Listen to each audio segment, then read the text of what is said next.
Yes.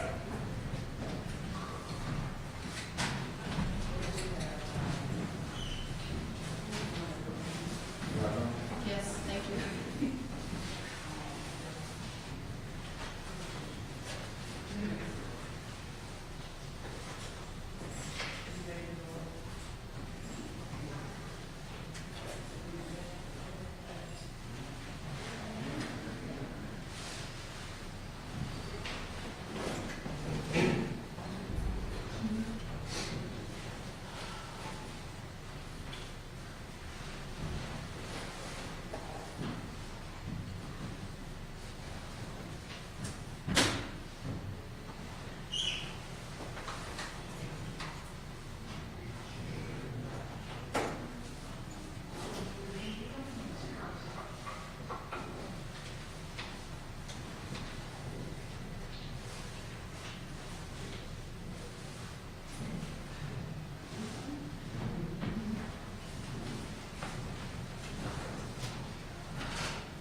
Y'all ready?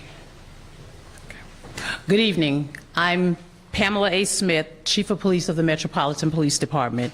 We are here tonight to provide an update of an officer-involved shooting that occurred this evening in the 3500 block of Georgia Avenue Northwest.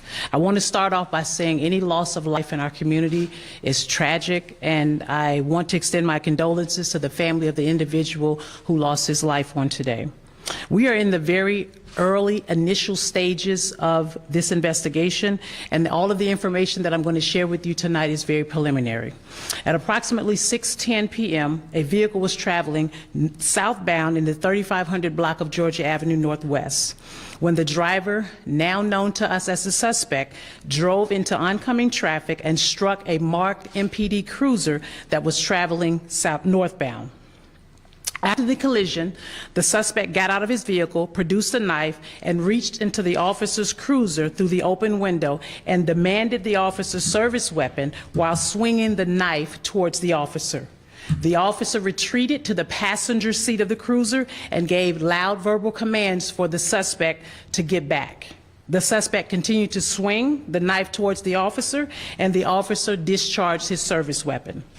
The officer immediately radioed for assistance and exited the passenger side of the vehicle to check on the suspect.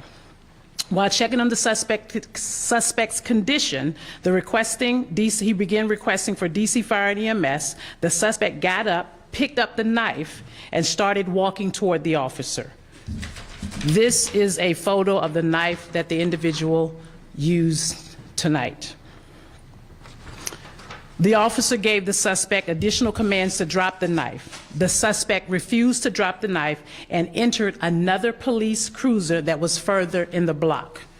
Officers called for additional units and requested a shield while giving loud commands to the suspect to get out of the cruiser. After multiple commands, the suspect gets out of the cruiser while still armed with the knife.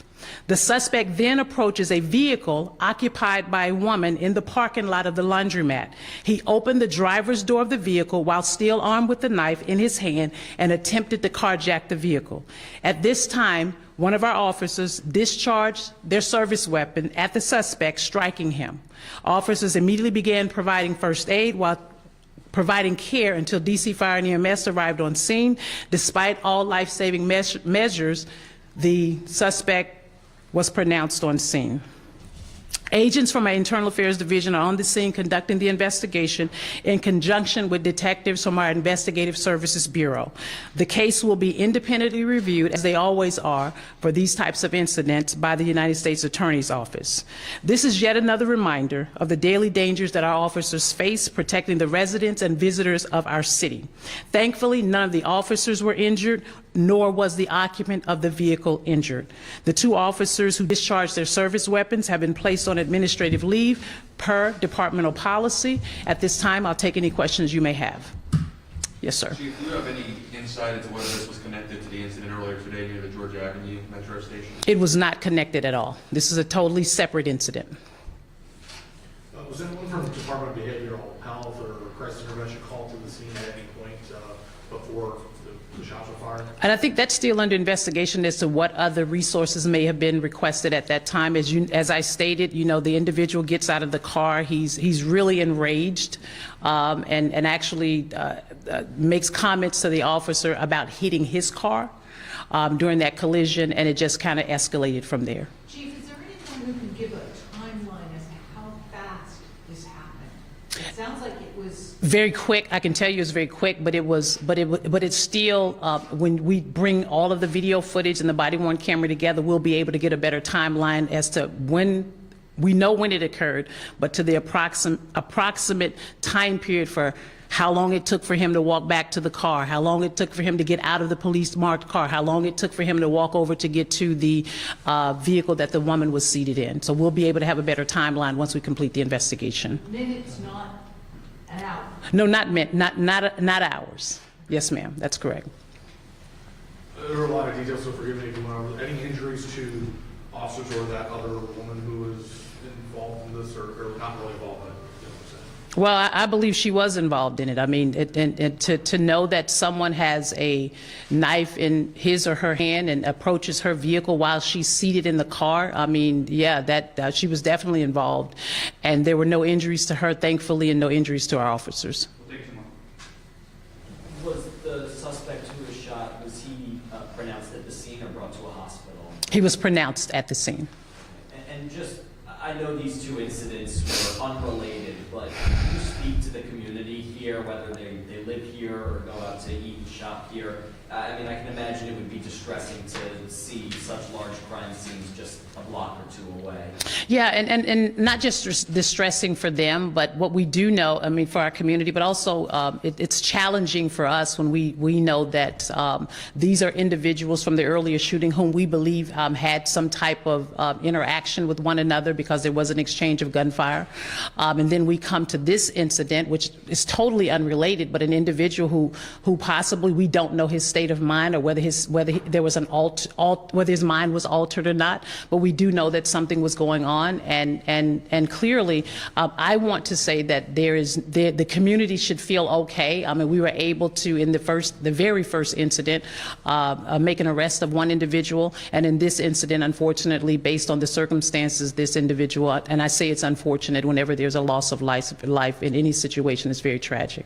Chief, to your understanding, the suspect vehicle, before it collided with the cruiser, that strip of Georgia was blocked off because of the first. That is correct. That is correct. So, I'm sorry. It's part of the investigation. I know where you're going because we did have, we had the area blocked off. There was a flow of traffic traveling northbound and southbound in that particular area. And what I do know is, like I stated before, the individual was traveling southbound. Our marked cruiser was traveling northbound. And what it appears as though he intentionally hit the police vehicle. That is what I observed on the video at this point. Chief, one more. As it pertains to the helicopter that was flying around, was that related to the first incident? Or I know you mentioned you made an arrest in the first incident. So anytime we have, incidents where there are shootings and our Falcon our team is available, we oftentimes get our Falcon up. Number one, to look for any suspect vehicles that may be outstanding. And so you will see that from time to time whenever there's any type of criminal activity afoot, we'll get our Falcon up just to make sure that we can get good visibility of what's happening on the ground. And there was an arrest in the first incident. I apologize, I'm coming in late to this, but the one at Quebec, there was Was it the Quebec one? The one on 14th and Oak, there was an arrest there. Oh, thank you. Yep. Do we have an update on that, the victim's injuries? He is not just a victim, but he's also a suspect Okay, in the very first one, 14th and Oak. 14th and Oak. That is correct.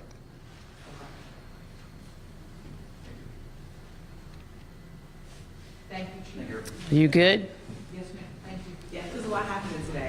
It is a lot happening today, but we want to make sure you have the right information because we know our community has the right information, and we want to make sure that we have the right information. The 14th and Oak was the first incident where there was a discharge, exchange of firearms between two individuals. One suspect was struck. That individual is also a suspect in that particular exchange of gunfire. The next incident was the one that I think Assistant Chief Ramey Cow briefed out on earlier tonight, and then this one is the second officer-involved shooting that I'm briefing out on. Okay, so for the first officer-involved shooting, I know there were 2 suspects that was a lookout. It's still- That is correct, and that is still outstanding. Okay, Yep. perfect. Thank you. All right, copy. Thanks.